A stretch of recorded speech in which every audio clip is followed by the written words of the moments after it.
All right, everyone, let's start the class and let's start IGCSE Paper 1 Multiple Choice Core, October-November 2024, Variance 12. Oh my goodness, next. Okay, the table shows some information about the three states of matter. Three states of matter आपको पता है, solid, liquid and gas है. Okay. Touching with some particles having spaces between them. Random particle होता है, slide past each other at low speed. Okay.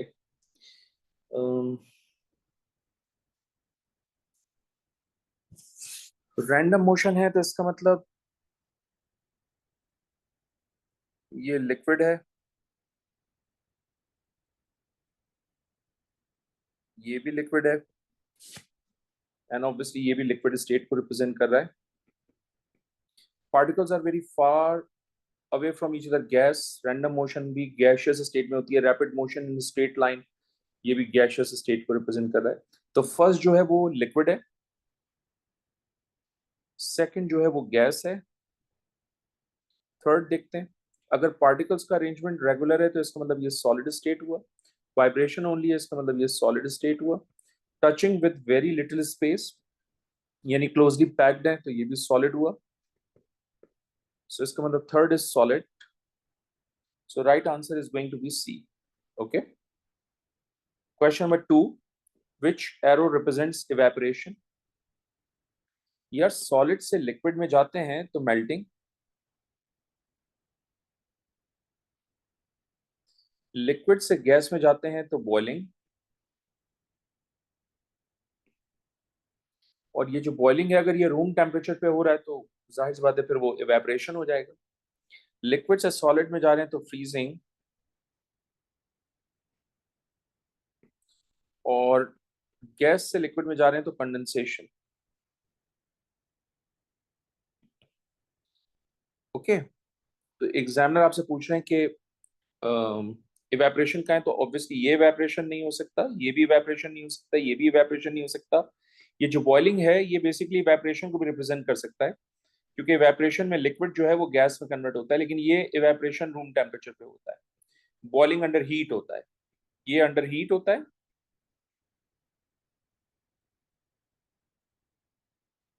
और evaporation eight RTP होता है. सही है. So I think B is going to be the right answer for this. In which states of matter does diffusion occur rapidly. Gases के अंदर जो diffusion है और लिक्विड्स के अंदर उसमें होता है, सॉलिड्स में डिफ्यूजन नहीं होता. सो डिफ्यूजन टेक्स प्लेस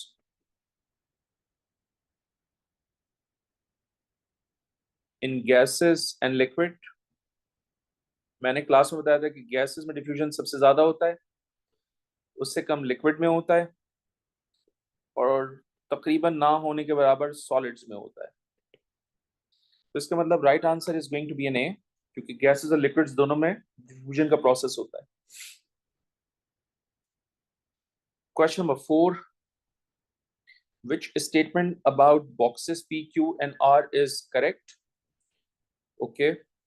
ये डायटोमिक गैस है, ये भी डायटोमिक गैस है. ये सेम एलिमेंट से बनी है, ये डिफरेंट एलिमेंट से डायटोमिक मॉलिक्यूल बना हुआ है. यहाँ 3 डिफरेंट टाइप्स के मॉलिक्यूल है, तो ये मिक्सचर है मेनली. ठीक है, चलें वन बाय वन पढ़ते हैं. Box P contain 2 compounds and box R contain 2 elements. 2 elements तो नहीं है बॉक्स आर में, एलिमेंट्स तो ज्यादा हैं, है ना. 1 2 3 एंड 4 एलिमेंट्स है.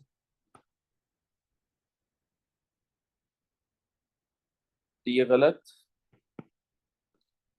बॉक्स पी कंटेन 2 एलिमेंट्स, ठीक है ये बात. And box Q contain a mixture. नहीं, मिक्सचर तो आर में है. मिक्सचर जो है वो बॉक्स क्यू में नहीं है, box R contain a mixture. ठीक है, तो ये भी गलत. Next option, box P contain two elements. That's true. And box Q contain one compound. That's also true. Because ये एक ही तो compound है. Same. सही है? So right answer obviously is going to be C. लेकिन D भी पढ़ लीजिए. Box Q contain two compounds. That's true. And box R contain a mixture.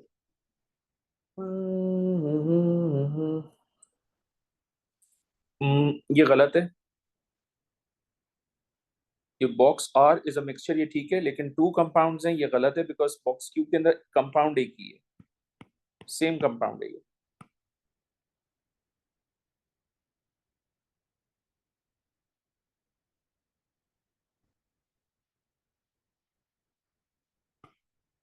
Which information about an element is given by its atomic number? Atomic number, the number of protons in the nucleus of an atom of an element. So that's the right answer. Okay, आगे भी पढ़ लेते हैं. The number of particles in the nucleus. Number of particles in the nucleus क्या होता है? Atomic number is basically the number of protons present in the nucleus. ठीक है, तो particles नहीं होता, क्योंकि न्यूट्रॉन भी होता है ना न्यूक्लियस के अंदर. तो atomic number is basically equal number of proton and electron, and nucleus contain neutron also. तो इसका मतलब एटॉमिक नंबर न्यूक्लियस को तो रिप्रेजेंट नहीं करता, तो इसका मतलब number of particles in the nucleus तो हम कह ही नहीं सकते. ठीक है.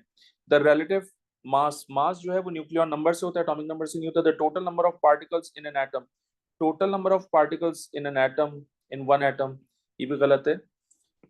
Number of protons and electrons is technically सही. तो right answer is a. Question 6. The symbols represents four atoms. The letter used are not the usual atomic symbols. Which atoms are isotopes of the same element? So देखिए इसका atomic number same है. इसका मतलब both of them are isotopes of each other because they have same atomic number but they have different atomic mass, right? So W and Y, I think Bravo is the right answer. Okay. Same element जब होगा तो atomic number same होगा, mass number different होगा, तो obviously B is going to be the correct option. Covalent bonds are formed when electrons are shared with each other. ठीक है. Most covalent compounds have dash electrical conductivity, poor electrical conductivity. So which word correctly completes gaps 1 and 2? तो shared होता है covalent bonding में और poor electrical conductivity होती है, तो right answer is going to be obviously B. Question number 8. Which would describe the structure and a use of diamond.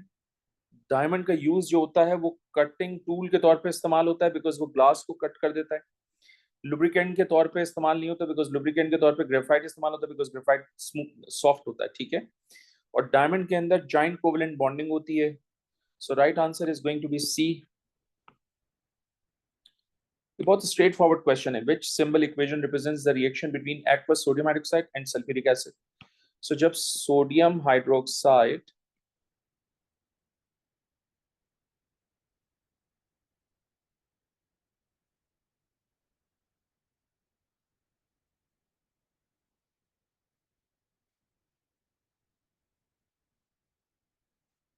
अब जाहिर सी बात है यहाँ पर 2 सोडियम है, तो बैलेंस करने के लिए हम यहाँ पर 2 लगाएंगे. जब यहाँ 2 लगाएंगे तो वाटर मॉलिक्यूल भी ऑब्वियसली 2 हो जाएंगे.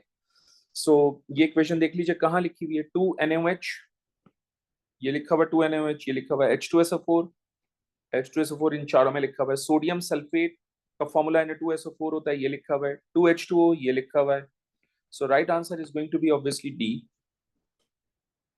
ठीक है. What is the relative formula mass of magnesium bromide?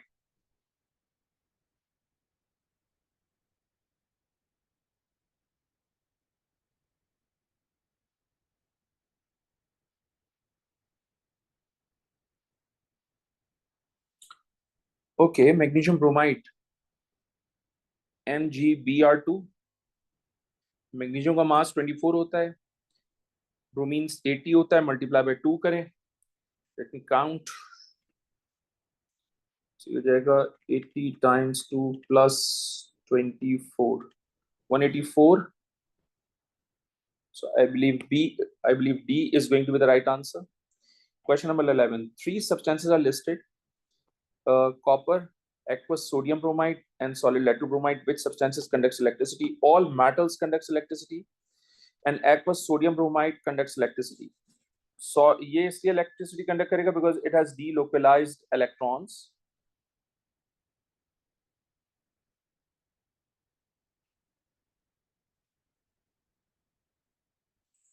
ये इसलिए electricity conduct करेगा because of the presence of free mobile ions.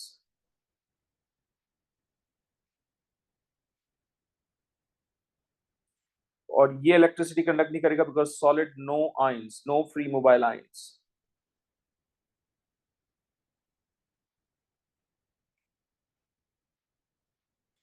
So 1 and 2 only. I believe B is going to be the right answer because examiner is looking for the conduction of electricity. सही है?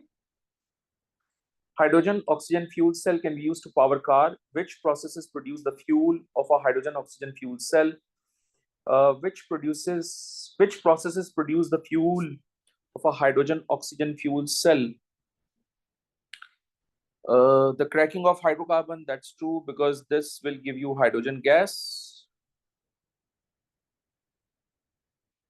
The electrolysis of dilute sulfuric acid, obviously it will give you hydrogen gas, also oxygen gas. तो first भी ठीक है, second भी ठीक है. Photosynthesis में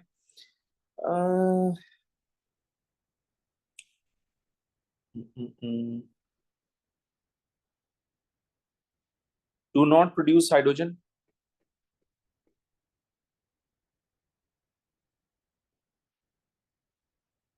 इसलिए गलत. The electrolysis of molten aluminium oxide, तो क्योंकि ये मोल्टन फॉर्म में है तो एल्यूमिनियम आयंस और ऑक्सीजन गैस प्रोड्यूस होंगे. अगेन ये भी गलत क्योंकि फ्यूल कह रहा है ना. Fuel is basically hydrogen gas, right? Hydrogen is used as a fuel.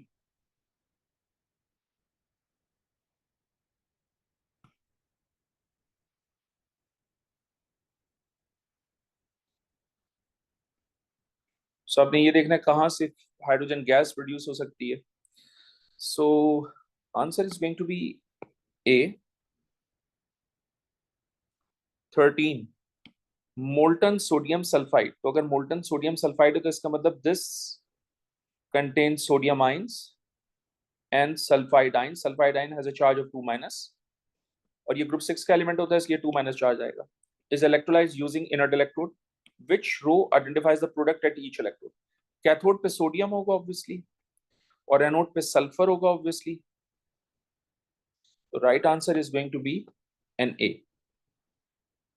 Alright. The temperature of the water in two beakers X and Y is measured at 21.5 degrees Celsius. 5 grams of sodium chloride is dissolved in water in beaker X. The temperature changes to 18. So technically temperature initially ये था और अब 18 हो गया. Dissolve करने पे इसका मतलब dissolve हो रहा है, temperature drop हो रहा है, temperature decrease होता है तो endothermic process होता है. तो जब आप सोडियम क्लोराइड ऐड करेंगे तो टेम्परेचर फॉल्स हो रहा है. एनीवे आगे चलते हैं. 5 grams of calcium oxide is dissolved in water in beaker Y. The temperature changes to 29. आप इनिशियली टेम्परेचर ये था लेकिन टेम्परेचर इंक्रीज हो गया. तो यहाँ से यहाँ आप आ रहे हैं तो इंक्रीज हो रहा है, लेकिन यहाँ से यहाँ जा रहे हैं तो डिक्रीज हो रहा है. Which type of processes are occurring in beaker X and Y? तो ऑब्वियसली X में टेम्परेचर जो है वो 21.5 डिग्री सेल्सियस से ड्रॉप होकर 18.0 डिग्री सेल्सियस पे आया. एंड दैट इंडिकेट्स कि रिएक्शन मिक्सचर का जो टेम्परेचर है वो डिक्रीज हो रहा है, और जब डिक्रीज होता है तो एंडोथर्मिक होता है.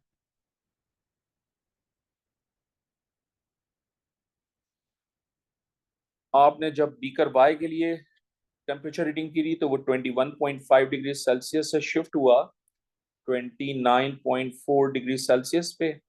और इस शिफ्टिंग में आप पता है टेम्परेचर इंक्रीज हो रहा है रिएक्शन मिक्सचर का, तो वो हमेशा एक्सोथर्मिक होता है. सो एक्स के लिए एंडोथर्मिक है, वाई के लिए एक्सोथर्मिक है. So right answer is going to be B. Which process involves a chemical change?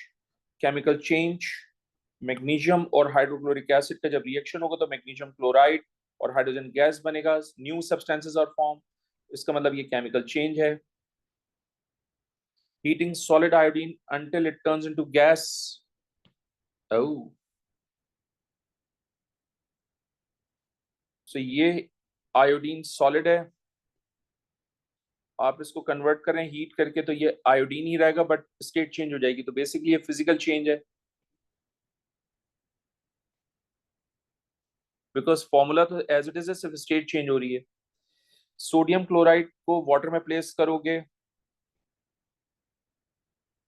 तो ये सॉलिड सोडियम क्लोराइड है, ये कन्वर्ट हो जाएगा एक्वस सोडियम क्लोराइड में।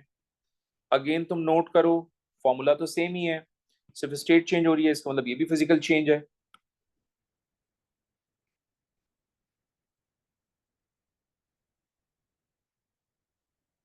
मेल्टिंग लेड, लेड सॉलिड होता है, और अगर तुम उसको लेड को मेल्ट कर दो तो वो लिक्विड में कन्वर्ट हो जाता है। अगेन फॉर्मूला तो सेम है, स्टेट चेंज हो रही है, इसका मतलब ये भी फिजिकल चेंज है। सो फिजिकल चेंज,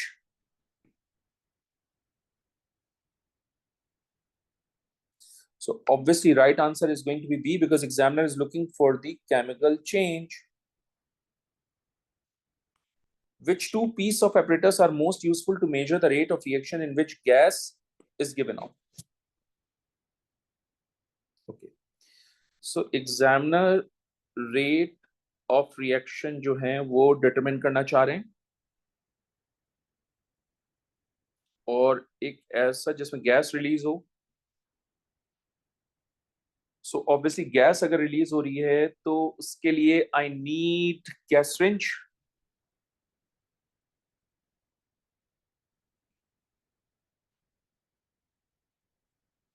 और ज्यादा बेहतर रेट ऑफ रिएक्शन करने के लिए मुझे टाइम मेजर करना पड़ेगा,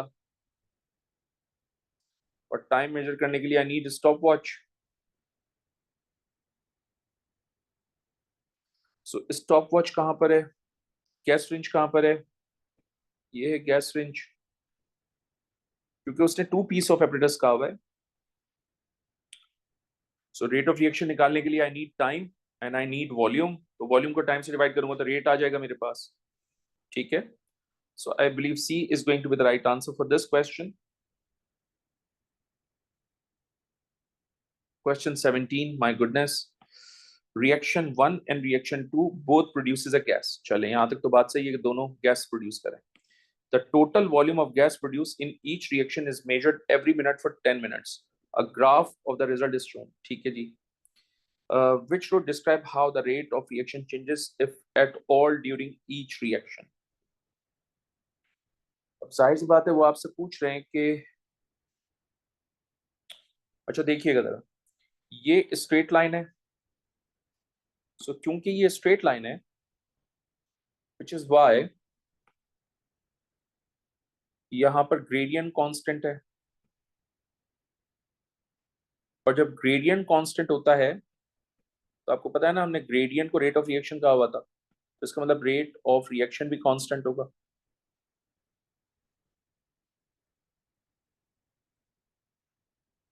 So gradient is basically the rate of reaction.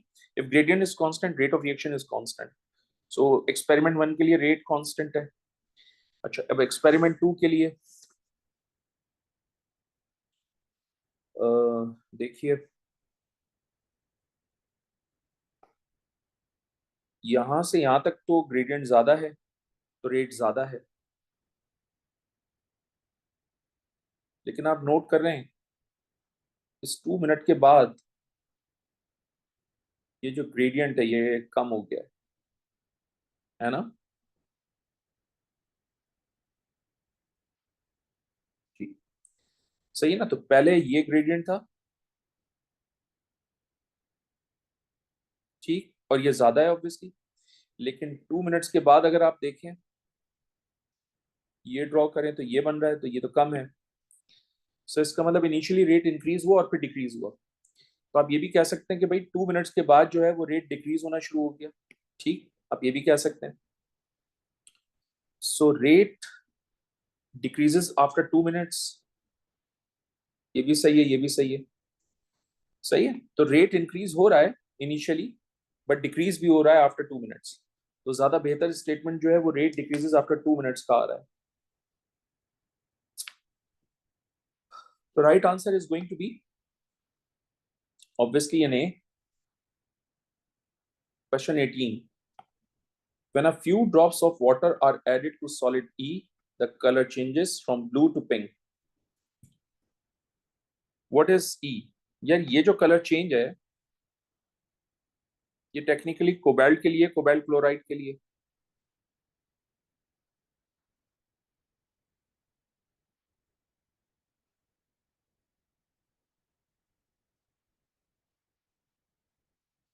ठीक है, तो मैं टेक्निकली वाटर को ऐड कर रहा हूं एक सॉलिड ई में. This solid E must be cobalt two chloride जिसका फॉर्मूला होता है COCl2. So anhydrous cobalt two chloride ये लिखा हुआ है. Right answer is going to be an A.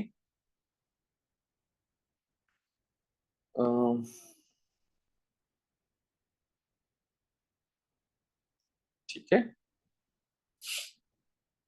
Question 19. The equation for the reaction of magnesium with copper 2 oxide is shown. Magnesium की reactivity ज्यादा है इसलिए वो कॉपर को डिस्प्लेस करेगा in the form of copper metal. तो this reaction is going to be displacement reaction. Okay, displacement तो है नहीं, बर्निंग नहीं हो रही तो इसका मतलब कंबशन नहीं हो सकता क्योंकि रिएक्टिविटी की बेस के ऊपर डिस्प्लेसमेंट हो रहा है तो डिकम्पोजिशन भी नहीं हो सकता. एसिड एल्कली का रिएक्शन नहीं है तो ये भी नहीं होगा.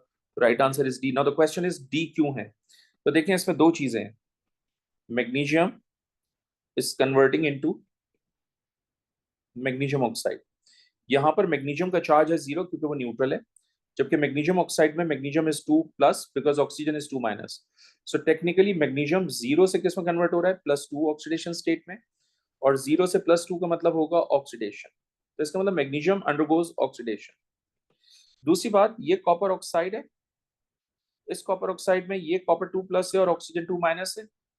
ये कन्वर्ट हो रहा है कॉपर मेटल में विच इज 0. इसका मतलब कॉपर जो है वो +2 से 0 में कन्वर्ट हो रहा है. तो जब कॉपर +2 से 0 में कन्वर्ट होगा तो इसका मतलब उसमें रिडक्शन होगी. तो इसका मतलब इस रिएक्शन के अंदर ऑक्सीडेशन भी हो रही है, रिडक्शन भी हो रही है, which is why it is a redox reaction. Compound M contains calcium. 2 reactions of M are listed. यानी कैल्शियम के 2 रिएक्शंस करवाना चाह रहे हैं.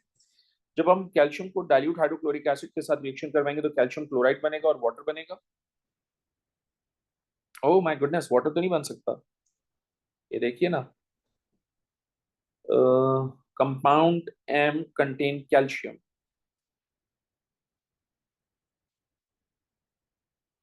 So this compound could be calcium hydroxide. तो जब आप इसको हाइड्रोक्लोरिक एसिड से रिएक्शन करवाएंगे तो ये कैल्शियम क्लोराइड बनाएगा और ये वाटर बनेगा. वैसे ये कंपाउंड M क्या है ये डिसाइड करना है, लेकिन मैंने अभी ये इसलिए चूज किया है क्योंकि ये हाइड्रोक्लोरिक एसिड से रिएक्शन करके सॉल्ट और वाटर बना रहे हैं. तो लेट मी कंफर्म कि ये वाकई में ठीक भी है या नहीं. M reacts with aqueous ammonium chloride to form a gas that turns damp red litmus paper blue. So that's correct.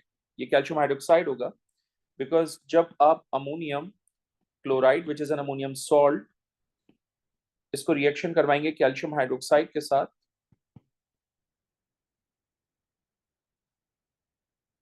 तो ये बनाएगा कैल्शियम क्लोराइड और water and ammonia gas is given of. अब इशू ये है कि यहाँ पर क्लोरीन 2 है तो बैलेंस करने के लिए हम यहाँ पर 2 लगाते हैं. 2 क्लोराइड हो गए तो 2 अमोनिया भी होंगे. 2 4 जा 8, 8 एंड 2 10. तो यहाँ पर 2 लगाइए. ये इक्वेशन हो गई है. तो when any ammonium salt react with any alkali then always ammonia gas is given off and this ammonia gas changes damp red litmus paper into blue. So what is M? Obviously calcium hydroxide.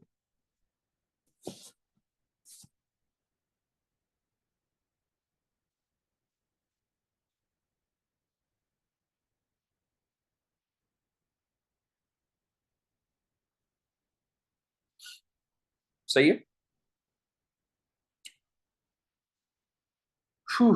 तो इससे जज किया मैंने कि जनाब calcium hydroxide होना चाहिए क्योंकि ये रिएक्शन उसी वक्त होगा जब आप कैल्शियम हाइड्रोक्साइड से ट्रीट करवाएंगे क्योंकि कंपाउंड ऑफ कैल्शियम का एग्जाम है. ठीक है.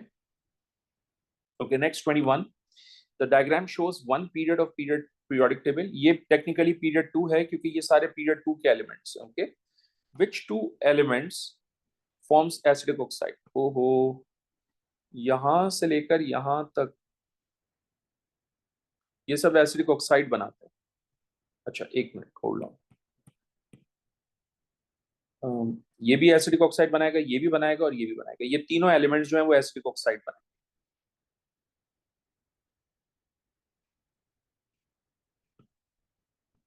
सो कार्बन, नाइट्रोजन और फ्लोरीन, कार्बन, नाइट्रोजन, फ्लोरीन, ये तीनों नॉन मेटल हैं और ये तीनों नॉन मेटल एसिडिक ऑक्साइड बनाएंगे। तो इन तीनों में से कोई दो एलिमेंट गिवन होंगे। कार्बन नेऑन तो ऑक्साइड ही नहीं बनाता, इसलिए ये भी गलत। बेरिलियम और लिथियम बेसिक ऑक्साइड बनाएंगे क्योंकि मेटल्स हैं। Carbon and nitrogen, right answer is going to be C. Neon नहीं बनाएगा क्योंकि नोबल गैस है, इनर्ट होते हैं। ठीक है, सो इन तीन में से कोई दो एलिमेंट थे। एग्जामिनर ने कार्बन और नाइट्रोजन दिया हुआ है। नाइट्रोजन फ्लोरीन भी हो सकता था, कार्बन फ्लोरीन भी हो सकता था, but C is going to be the right answer according to the option. A student test four solutions with universal indicator. Which color identifies the solution containing the greatest concentration of hydroxide ion?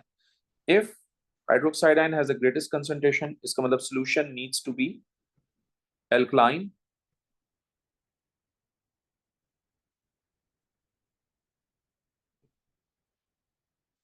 और alkaline solution जो होता है वो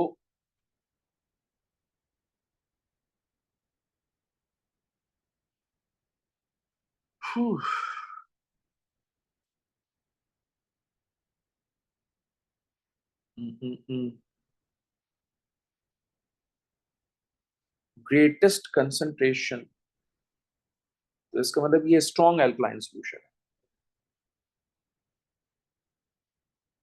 सही है, तो याद रखिएगा कि ये एसिड को शो करता है, ये वीक एसिड को शो करता है, ये न्यूट्रल सॉल्यूशन में शो करता है कलर, और ये वीक एल्कली में शो करता है, सॉरी स्ट्रॉन्ग एल्कली में शो करता है।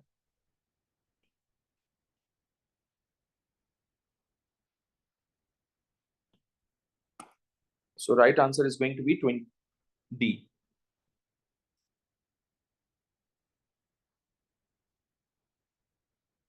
सही है। 23, the following steps are done to prepare solid magnesium sulfate. What is the correct order for these steps? Magnesium sulfate,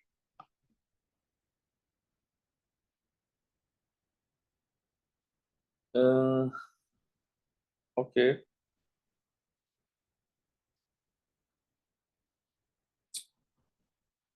मैं जाहिर सी बात है मैग्नीशियम सल्फेट को डिसॉल्व करूंगा एसिड में, और उसके लिए मैं एसिड को मेजिंग सिलेंडर से वे करूंगा।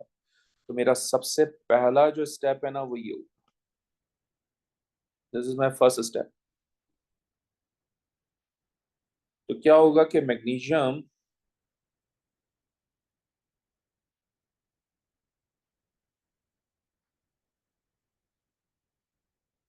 ओके, ठीक है, तो सबसे पहला स्टेप ये होगा कि आपके पास मैग्नीशियम कार्बोनेट है, आप उसको सल्फ्यूरिक एसिड से रिएक्शन करवा रहे हैं, ये कन्वर्ट होगा मैग्नीशियम सल्फेट में, वाटर में और कार्बन डाइऑक्साइड गैस में। तो सबसे पहला स्टेप ये होगा कि मैं इस सल्फ्यूरिक एसिड को वे करूंगा थ्रू मेजिंग सिलेंडर। ये मेरा स्टेप 1 हो गया। ठीक है, उसके बाद मैं इस सल्फ्यूरिक एसिड में excess solid magnesium carbonate add करूंगा। तो ये मेरा सेकंड स्टेप हो गया।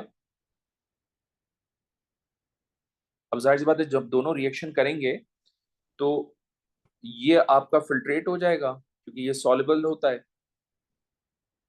और ये क्योंकि एक्सेस में है तो ये अनरिएक्टेड हो जाएगा आपके पास। तो ऑब्वियसली जब ये मिक्सचर मिलेगा आपको तो आपने इस मिक्सचर में से दोनों को सेपरेट करना होगा, उसके लिए हम फिल्ट्रेशन का मेथड यूज करेंगे। तो ये मेरा थर्ड स्टेप हो गया। एंड ऑब्वियसली जब दोनों सेपरेट हो जाएंगे तो इस फिल्ट्रेट से क्रिस्टल्स हासिल करने के लिए हम इवेपोरेशन का प्रोसेस करेंगे, तो ये मेरा डी हो गया। तो सबसे पहला स्टेप जो है वो 2, उसके बाद आपके पास आएगा 4, उसके बाद आपके पास आएगा 1, और सबसे एंड में आपके पास आएगा 3। तो ये ऑर्डर देख लीजिए कहां पर लिखा हुआ है, 2 4 1 3, बी में लिखा है, B is going to be the right answer. So इस तरह के क्वेश्चंस को करने के लिए जो सॉल्ट एनालिसिस, सॉल्ट प्रिपरेशन का पूरा टॉपिक पढ़ा है उस वो बहुत अच्छे से पता होना चाहिए कि सबसे पहला स्टेप कौन से किया था मैंने, सेकंड, थर्ड, फोर्थ, ये चारों स्टेप्स आपको बहुत अच्छे से पता होने चाहिए, उसका ऑर्डर भी बहुत अच्छे से पता होना चाहिए। Next, which statement about the periodic table is correct? All the metals in the periodic table are transition elements. यार ये जो आपने लिखा है ना ऑल, ये गलत है, क्योंकि ग्रुप 1 और ग्रुप 2 के एलिमेंट्स भी मेटल्स होते हैं, ये गलत हो गया। The halogens are element in group 1 of the periodic table. So भाई ये जो आपने ग्रुप 1 लिखा है ये गलत है, it has to be group 7। Halogens are found in group 7 of the periodic table. Wrong. The element becomes more metallic across the period from group 1 to group 7. More metallic नहीं है, more non-metallic, क्योंकि left hand side पे metal होते हैं, right hand side पे non metals होते हैं, तो ये भी गलत। Right answer is going to be D. The periodic table can be used to predict the properties of the element. That's true. So 24 is going to be D. 25. Zinc is formed when zinc oxide is heated with carbon. Which substance is oxidized in this reaction? Carbon is oxidized in this reaction. Why? Because zinc oxide है आपके पास, let suppose ये है ना zinc oxide, इसको आप carbon के साथ reaction करवाएंगे तो ये कन्वर्ट होगा कार्बन मोनोऑक्साइड में और जिंक में। यहाँ पर चार्ज है 0 और यहाँ कार्बन का चार्ज है 2+। So technically increase in oxidation state हो रहा है, और increase in oxidation state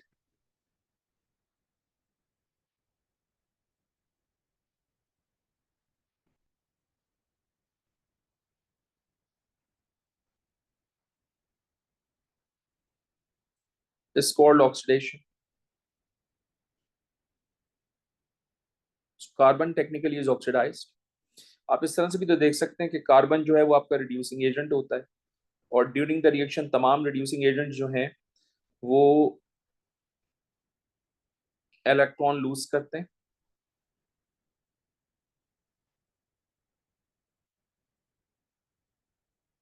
right? इसका मतलब कार्बन ऑक्सीडाइज होगा, ठीक है। Which word equation represents the rusting of iron? Iron, oxygen और वाटर, ये तीनों सही हैं।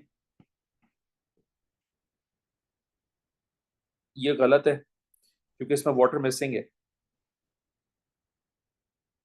मॉइस्चर के बगैर नहीं होती। ये भी आयरन ऑक्सीजन वाटर, ये भी आयरन ऑक्सीजन वाटर, चलें जी। तो बी तो गलत हो गई, तो ए सी डी में कॉम्पिटिशन है। आयरन 2 हाइड्रोक्साइड बनता है, नहीं। आयरन 2 ऑक्साइड बनता है, नहीं। एनहाइड्रस आयरन 3 ऑक्साइड बनता है, नहीं। आयरन 3 ऑक्साइड बनता है, यस। ये मैंने आपको प्रीवियस लेक्चर्स में बताया कि रस्ट जो है वो टेक्निकली FeOH टेकन 3 होता है, लेकिन ये फाइनली कन्वर्ट हो जाता है Fe2O3 में .H2O। सही है, सॉरी ये 2 होता है, ठीक है। तो ये टेक्निकली क्या होगा, एक मिनट यार, होल्ड ऑन। ये आयरन 2 हाइड्रोक्साइड बनता है और फिर उसके बाद ये बनता है वाटर में। सो ये आपका रस्ट है, आयरन 3 ऑक्साइड, ठीक है। So I believe D is going to be the right answer. 27. Which option describes the electronic configuration of these different elements from the same group of the periodic table? Since element is found in the same group, which means they will have same valence electrons.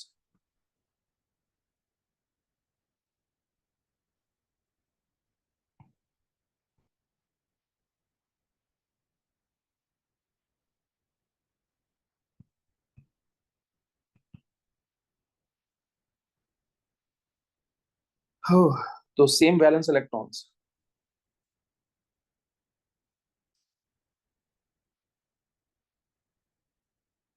इसके valence shell में 1 है, इसकी भी valence shell में 1 है, इसकी भी valence shell में 1 है। इसका मतलब all of them are found in group 1 of the periodic table. इसका मतलब ये सेम एलिमेंट है and right answer is going to be सी।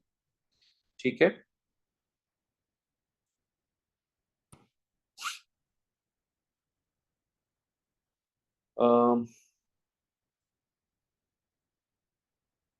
दो तीन चीजें बता देता हूं आपको। इसके वैलेंस शेल में 3 इलेक्ट्रॉन्स हैं, इसका मतलब ये ग्रुप 3 है। इसके वैलेंस शेल में 1 इलेक्ट्रॉन है, इसका मतलब ये ग्रुप 1 है। और क्योंकि ये दोनों डिफरेंट ग्रुप्स हैं इसलिए ये गलत। इसके वैलेंस शेल में 2 इलेक्ट्रॉन्स हैं, इसका मतलब ये ग्रुप 2 है। और इसके बैलेंस शेल में 8 इलेक्ट्रॉन्स हैं, इसका मतलब ये ग्रुप है। इसका मतलब ये भी गलत क्योंकि सेम एलिमेंट नहीं है। इसके बैलेंस शेल में 2 इलेक्ट्रॉन्स हैं, इसका मतलब ये ग्रुप 2 है। और इसके बैलेंस शेल में 2 इलेक्ट्रॉन्स हैं, इसका मतलब ये भी ग्रुप 2 है। लेकिन प्रॉब्लम ये है कि ये 2 है, इसका मतलब ये हीलियम है, और हीलियम जो है वो ग्रुप 8 का एलिमेंट होता है, इसलिए ये भी गलत। Which metal forms compounds that can be used to color gases, colored glass? Colored glass के लिए तो जाहिर सी बात है ट्रांजिशन एलिमेंट होना चाहिए।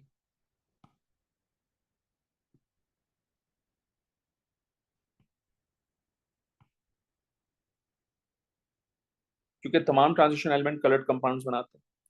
Question 29. Two properties of element R are listed. Where on the periodic table is R replaced? Dark solid at room temperature, तो ये आयोडीन भी हो सकता है, ये एस्टाटीन भी हो सकता है, क्योंकि दोनों का डार्क कलर होता है और दोनों सॉलिड में होते हैं। डायटोमिक मॉलिक्यूल है तो इसका मतलब it could be iodine, it could be astatine, क्योंकि दोनों डायटोमिक होते हैं। तो ग्रुप 7 में प्लेस करूंगा दोनों को, इसका मतलब group 7 is going to be the right answer. Alright,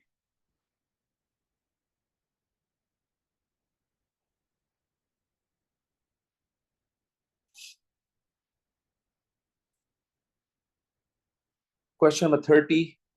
Four metals are tested with either cold water, steam, or both. The observations are shown. Uh, um, अच्छा देखिएगा जरा, ये ना स्टीम से रिएक्शन कर रहा है ना कोल्ड वाटर से, इसका मतलब ये लीस्ट रिएक्टिव है।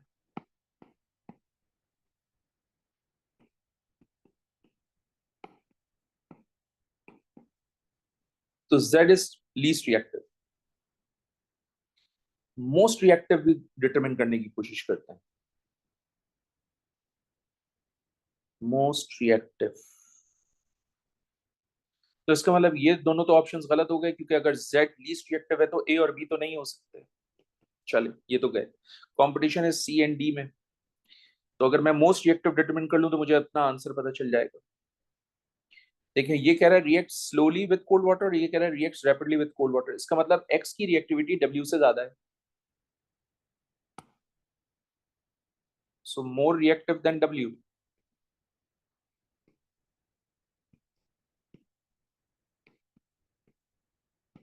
X is more reactive than W. क्यों? इसलिए क्योंकि ये रैपिडली रिएक्ट कर रहा है और ये स्लोली रिएक्ट कर रहा है, तो इसका मतलब x is more reactive than W. Why does not react with cold water but react with steam, इसका मतलब वाई की जो रिएक्टिविटी है वो एक्स से कम है और जेड से ज्यादा है। So I think D is going to be the right answer. Okay, 30D. 31. Which statement about the displacement reaction of the halogens is correct? Iodine displaces bromine. That's incorrect because iodine less reactive होता है, वो bromine को displace नहीं कर सकता. Bromine displaces chlorine. That's incorrect because bromine जो है वो भी less reactive होता है, chlorine को displace नहीं कर सकता. Then iodine displaces chlorine. That's wrong. Less reactive होता है. आयोडीन, क्लोरीन को डिस्प्लेस नहीं कर सकता।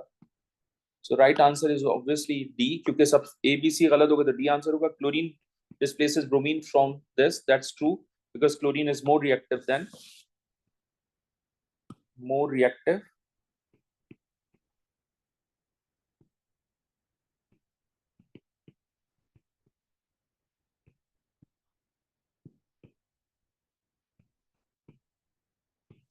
bromine. Which substances in water from natural sources are beneficial to aquatic animal?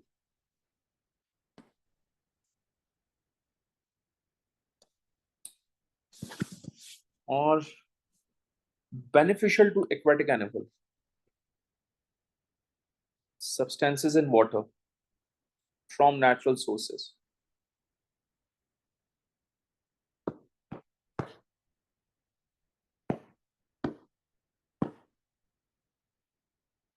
Plastic destroy कर देता है एक्वेटिक लाइफ को। फॉस्फेट कॉजेज यूट्रोफिकेशन, एनिमल जो है उनको काफी ज्यादा डिसएडवांटेज होता है। मेटल कंपाउंड्स मिनरल्स के थ्रू मिल रहे होते हैं ये आपको। And dissolve oxygen is also right, because aquatic life needs oxygen, so वो डिसॉल्व ऑक्सीजन से मिलता है। सो 1 and 4 only. B is going to be the right answer. ये मेटल के कंपाउंड्स कह रहे थे, ये वो मिनरल्स हैं जो कि रिक्वायर्ड होते हैं तमाम एक्वेटिक प्लांट्स को, एक्वेटिक एनिमल्स को, ठीक है। डिसॉल्व मिनरल से मिलते हैं ये। 33. What are the products formed when glucose is fermented? When glucose is fermented, obviously ethanol and carbon dioxide is formed.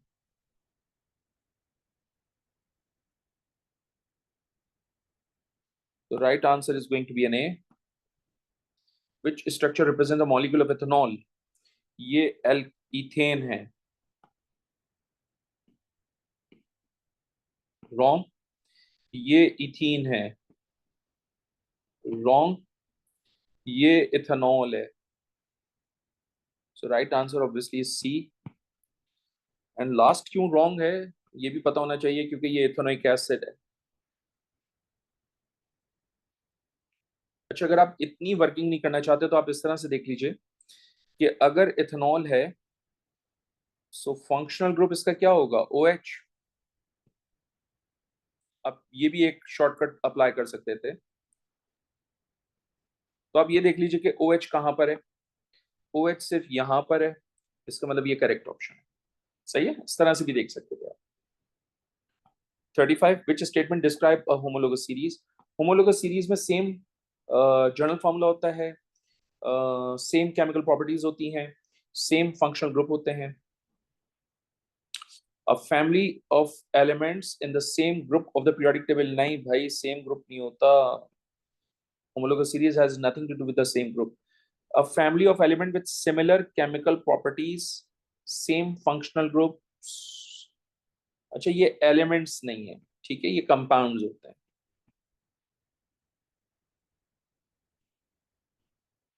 So ये भी गलत, ये भी गलत। A family of compound with the same functional group, that's true. A family of the compound with similar नहीं, different, gradual change होता है, यानी सेम तो नहीं होगा ना। मैंने क्लास में लिखवाया ग्रेजुअली चेंजेस, तो अगर मैंने क्लास में लिखा है कि ग्रेजुअल चेंज होता है तो इसका मतलब सेम तो नहीं रहेगा, तो ये भी गलत। So obviously right answer is going to be C. What are the properties of aqueous ethanoic acid? Ethanoic acid is an organic carboxylic acid which is a weak acid. It cannot decolorize aqueous bromine. It reacts with calcium carbonate to make carbon dioxide, that's true. It turns damp black litmus paper blue, that's wrong. सही है, तो ये ठीक है, ये भी ठीक है। So right answer is going to be C. तो भाई इथेनिक एसिड रेड लिटमस को ब्लू करता है, गलत है। कार्बन डाइऑक्साइड प्रोड्यूस करता है, बिल्कुल ठीक है। डिक्लोराइज एक्वस ब्रोमीन नहीं करेगा, बिल्कुल सही बात है, नहीं करेगा। तो right answer on the basis of that is C. Question number 37, my goodness.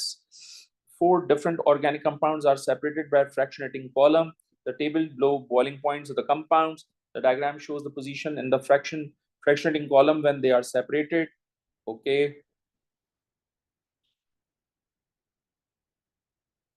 Okay. So जिसका boiling point सबसे कम होगा वो fraction 1 होगा, which is Q. जिसका boiling point इन सब में सबसे ज्यादा होगा वो fraction R होगा। सही है। अब S और उसमें है तो ये S होगा फ्रैक्शन, क्योंकि इसका boiling point second last row में कम है, और ये T होगा। अब ये चेक कर लीजिए बेटा, जहां यहां से वो इस फ्रैक्शनेटिंग कॉलम के इस सेक्शन से हमेशा वो कंपोनेंट्स डिटरमिन किए जाते हैं जिनका बॉइलिंग पॉइंट रिलेटिवली कम होता है, तो मैंने on the basis of that इसको रखा। और इस सेगमेंट से वो कंपोनेंट्स एक्सट्रैक्ट होते हैं जिनका बॉइलिंग पॉइंट सबसे ज्यादा होता है, तो मैंने on the basis of that in दोनों को अरेंज किया। ठीक है। सो अब ये देखिए कि ये कहां लिखा है, फ्रैक्शन 1 जो है वो Q है, फ्रैक्शन 2 जो है वो S है, फ्रैक्शन 3 जो है वो T है, फ्रैक्शन 4 जो है वो R है। So right answer is going to be an A. Which piece of apparatus is used to measure exactly 21.50 cm cube dilute sulfuric acid? Beaker won't be the right option. Volumetric pipette, no graduation mark. So obviously मैं ये volume major कर ही नहीं सकता हूँ। 0.8 तो मैं 21.5 तो मैं मेजर ही नहीं कर सकता हूँ, तो ये भी गलत। Competition exists between burette and measuring cylinder, and obviously burette is going to be the right answer क्योंकि वो ज्यादा एक्यूरेट है मेजरिंग सिलेंडर से। सही है। ये मैं काफी दफा बता चुका हूँ आपको पहले भी। 39. Which row shows an advantage and a disadvantage for the stated apparatus used in the titration? Apparatus 25 cm cube of volumetric pipette measures volume accurately. That's true. Disadvantage can be used to measure 25 cm cube. Can only be measured. That's true. क्योंकि आप 20 नहीं major कर सकते, 21 major नहीं कर सकते, तो ये बात तो सही है बिल्कुल। तो ये तो तीनों करेक्ट हो गए, and that's your answer obviously. लेकिन बाकी भी देख लेते हैं। 50 cm क्यूब ऑफ ब्यूरेट है, ठीक है, मेजर्स वॉल्यूम एक्यूरेटली, ठीक है। Can only be used, can only be used to measure 50 cm cube, नहीं, बाकी वॉल्यूम्स भी तो मेजर कर सकते हैं। 20 cm क्यूब, 21.5, 25.7, बाकी भी volume, other volumes can be measured.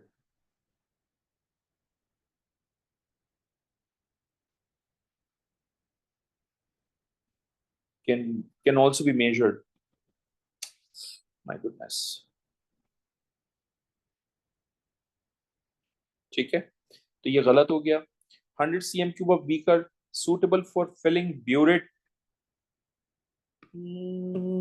right, can only be used to fill, नहीं नहीं, not necessary। अगर मुझे 50 cm क्यूब चाहिए तो मैं बीकर के थ्रू 50 cm क्यूब भी फिल कर सकता हूँ। सो सिर्फ 100 cm cube used to fill a 100 cm cube burette. By the way, 100 cm cube of burette never exist.